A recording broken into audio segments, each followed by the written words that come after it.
As we've seen, the Syrian rebels are fighting a brutal dictatorship. But 3 years into the war, their ranks have been infiltrated by extremists loyal to al-Qaeda, who human rights groups say are just as ruthless as the government they fight.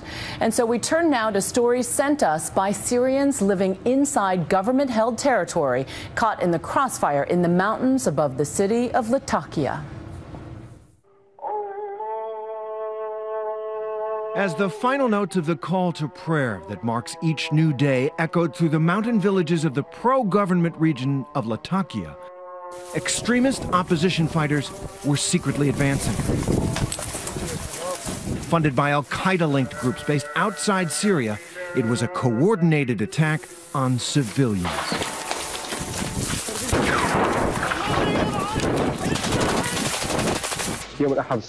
Sunday morning, August 4th, the world was shaken awake. First came the rockets. The terrorists, they started firing, shelling. Gunshots rained down on the village. Then the snipers. Proudly posted on YouTube, these difficult images were filmed by the jihadist fighters themselves. Human Rights Watch would condemn what they did here as crimes against humanity. Everyone rushed to protect their wives and their children. My husband yelled, "Close the door and hide." I said, "I swear to God I won't go without you." Facing little resistance, they quickly owned the streets and attacked with abandon. A few of the villagers were armed, but they were outnumbered and outgunned. I have a gun, but when the bullets run out, it's just a stick. My husband saw them coming. He pointed at them. They shot him. After they killed them, they mutilated them. They cut them with a knife from here to here. They filmed it on the cell phone.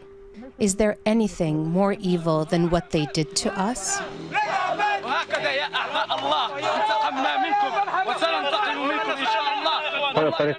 They blocked the street off so nobody could pass. Right when I stopped, I saw people in front of me being killed. I got everybody out of the car. That was when my baby son was shot in the head. My husband, we couldn't carry him, we couldn't move him, me and my daughters. They dragged me along like a child who couldn't walk.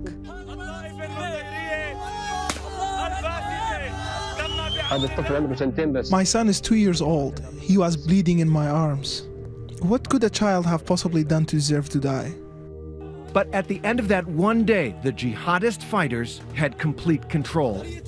It was a systematic slaughter. The men they executed on the spot, the women and children were rounded up and taken away.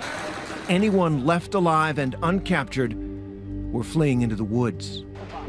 We were being fired at.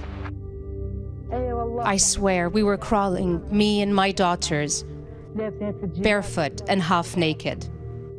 The next morning, the army forces launched a counteroffensive. It took 13 days to take back the villages, but the horrors continued when the survivors returned. Their homes were desecrated, and they found close to 200 dead, many of the bodies discarded, often mutilated and burned. Bashar's son did live. His other son was also wounded, and both are left with permanent reminders of the vicious attack. We didn't bury 1, 2, or 3. There are mass graves, and there are still people missing. We don't know if they are alive or dead. Is there anything more evil, more hateful? My daughter and I are suffering. So many families in this conflict don't know what has happened to their loved ones. Are they dead, or have they been captured, becoming one of the thousands of people who have disappeared, leaving their families in an agonizing no man's land like this one? I always call. Sometimes they answer and then hang up.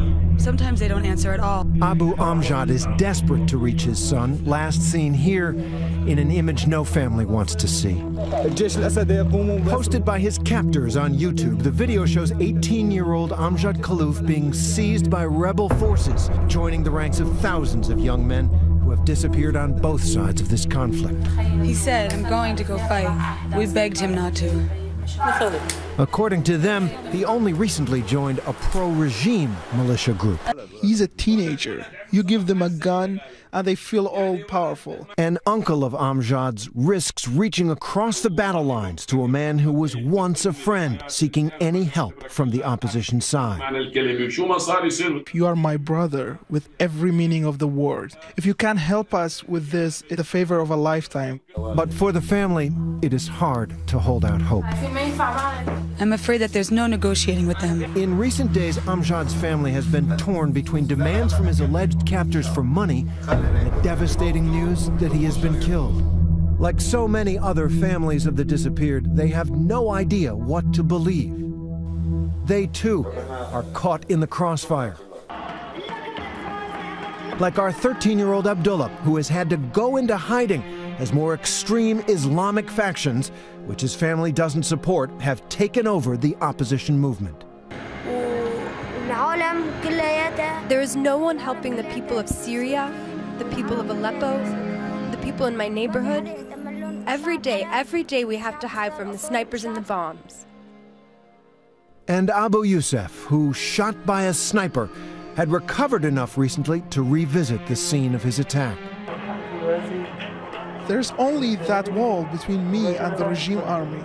And Noor, who was also hurt in the conflict but continues to share scenes of the war with the world. It's a lost case on both sides. It's bad what happened to Syria here.